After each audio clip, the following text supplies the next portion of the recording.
உறவுகளே வணக்கங்கள். நான் உங்களுக்கு சின்ன என்ன விஷயம் என்று சொன்னால், நான் இங்கே பழைய பூங்கா நிற்கிறேன். அப்போ இங்கே வேலை செய்கிற ஆக்கள்கிட்ட கேட்டான் எனக்கு ஒரு உதவி செய்ய சொல்லி. என்னென்னு சொன்னால், இந்த இருக்கு ஃபொக்ஸ் பாம்.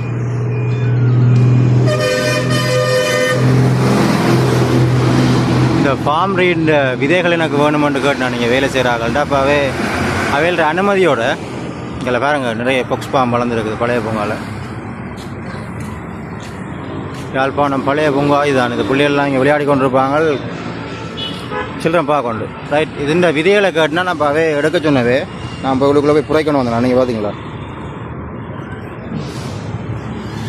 ரைட், என்ன விஷயம்னு சொன்னால், இந்த ஃபொக்ஸ் பாம் வந்து சரியான விலை.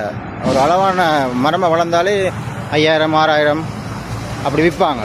இந்த பேரங்க அப்படி இருக்கு. அந்த வடிவம் பார்த்தீங்களா? இந்த ஹோட்டல்ஸுக்கு முன்னால் வச்சால், வீட்டுக்கு முன்னால் எல்லாம் அழகுக்கு நாட்டுற ஒரு மரம் பாருங்க அப்படி இருக்காங்க.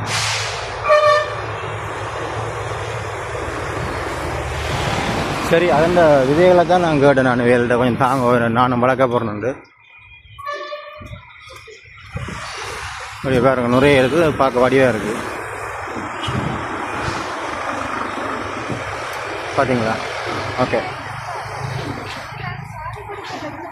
நான் கேட்டேன் இந்த விதைகளை எனக்கு தாங்க, நானும் வளர்க்க போகிறேன். எனக்கு ஆசையாக இருக்குது இந்த மரங்களை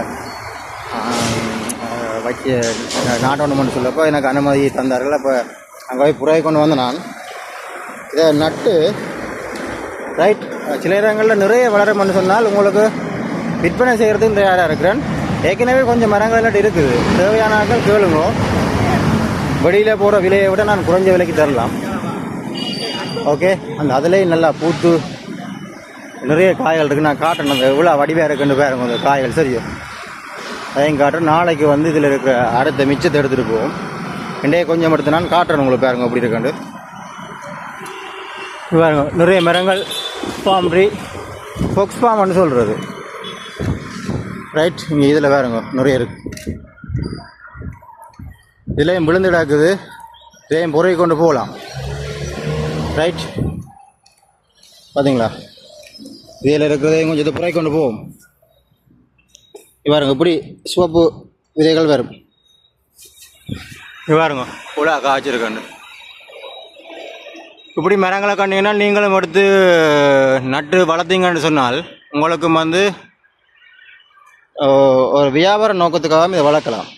ஓகே.